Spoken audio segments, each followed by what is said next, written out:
วนหัวหน้างานการลูกเสือโรงรับการศึกษาขอกราบขอบคุณท่านประธานเป็นอย่างยิ่งที่ได้ให้เกียรติมาเป็นงานในพิธีวันคล้ายวันสถาปนาคณะลูกเสือแห่งชาติประจำปีพุทธศักราช 2559 ในวันนี้โดยรับการศึกษาได้จัดพิธีวันคล้ายวันสถาปนาคณะลูกเสือแห่งชาติเป็นประจำทุกปีเพื่อเป็นการน้อมรำลึกถึงพระมหากรุณาธิคุณในองค์พระบาทสมเด็จพระมงกุฎเกล้าเจ้าอยู่หัวองค์พระผู้พระราชทานกำเนิดลูกเสือไทยและเป็นการแสดงความจงรักภักดีแด่องค์พระบาทสมเด็จพระเจ้าอยู่หัวพระประมุขของคณะลูกเสือแห่งชาติซึ่งในรอบปีที่ผ่านมากิจกรรมลูกเสือและเนตรนารีของโรงเรียนบ้านตาสักได้มีการจัดกิจกรรมต่างๆเช่นการเข้าค่ายทหารกิจกรรมประโยชน์กิจกรรมการอ่านขั้นต้นรับค่าเป็นการส่งเสริมให้ลูกเสือ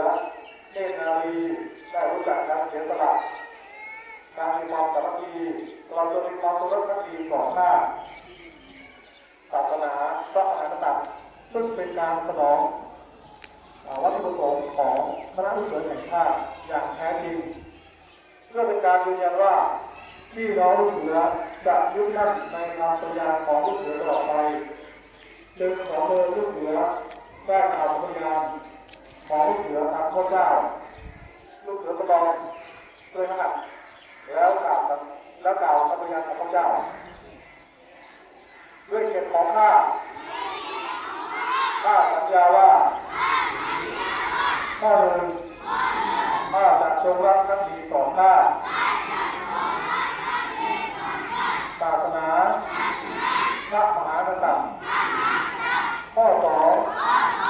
ข้าจะยึดมั่นในกฎของลูกเสือสำรอง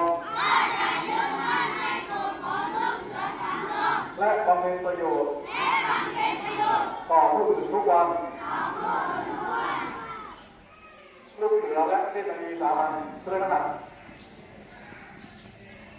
แล้วกล่าวตามพระเจ้าด้วยเกียรติของข้า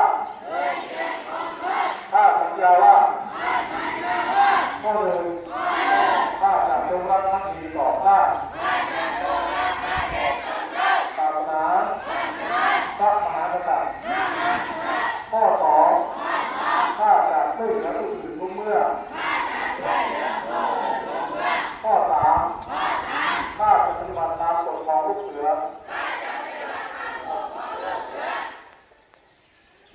ในการจัดงานวันคล้ายวันสถาปนาลูกเสือแห่งชาติในครั้งนี้จะสำเร็จได้ก็เพราะได้รับความร่วมมือจากพี่น้องลูกเสือผู้ข้าราชการเสือท่าน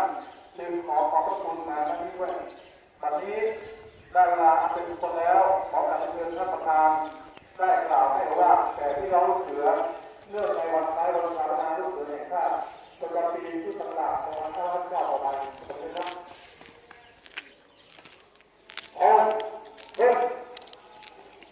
ยาปุ๊บเรียเอาทุกท่านงานลูกเสือและพี่น้องเสือนา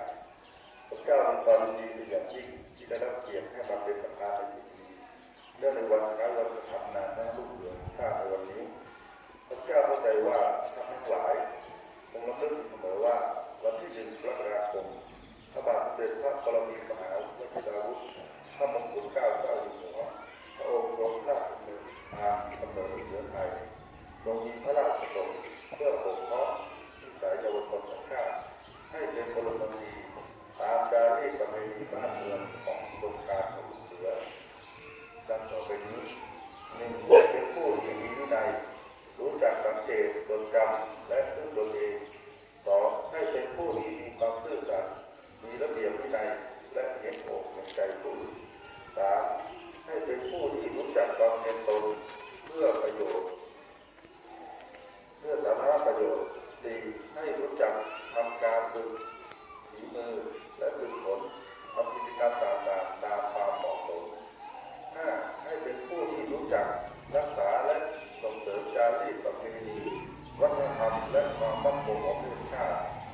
น้องลูกเสือทั้งหลาย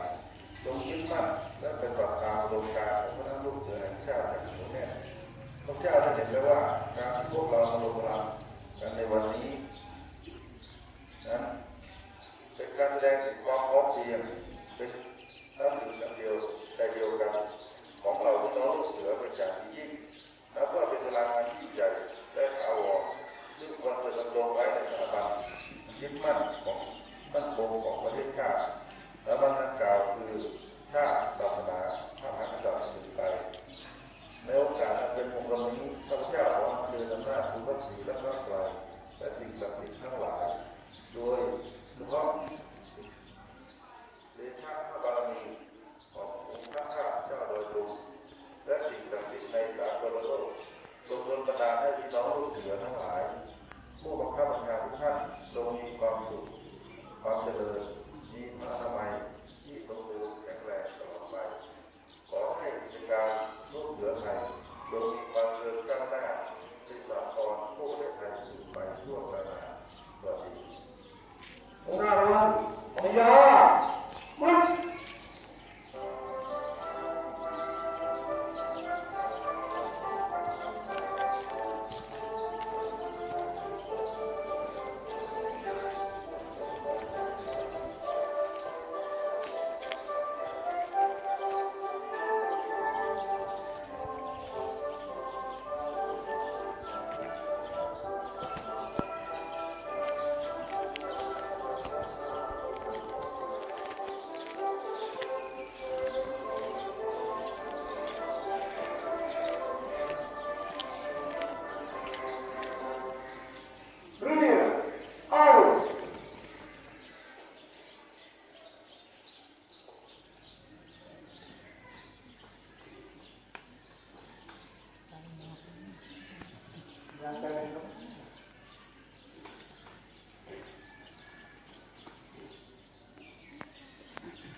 Kiko Uwato.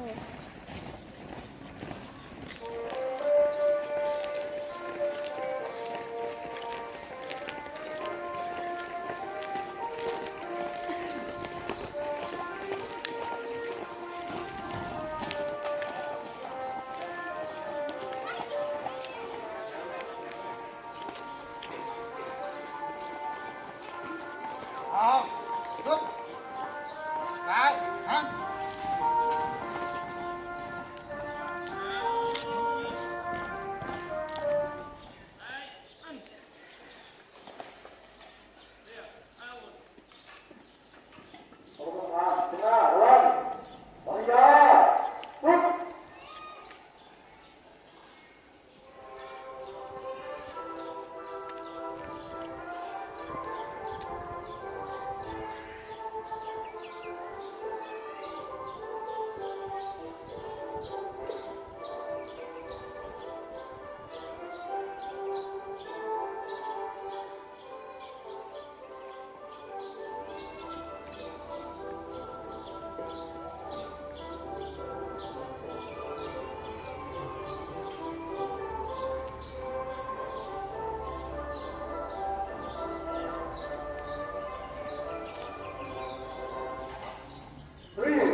ก็เรียบร้อยนะครับเดี๋ยวเราจะ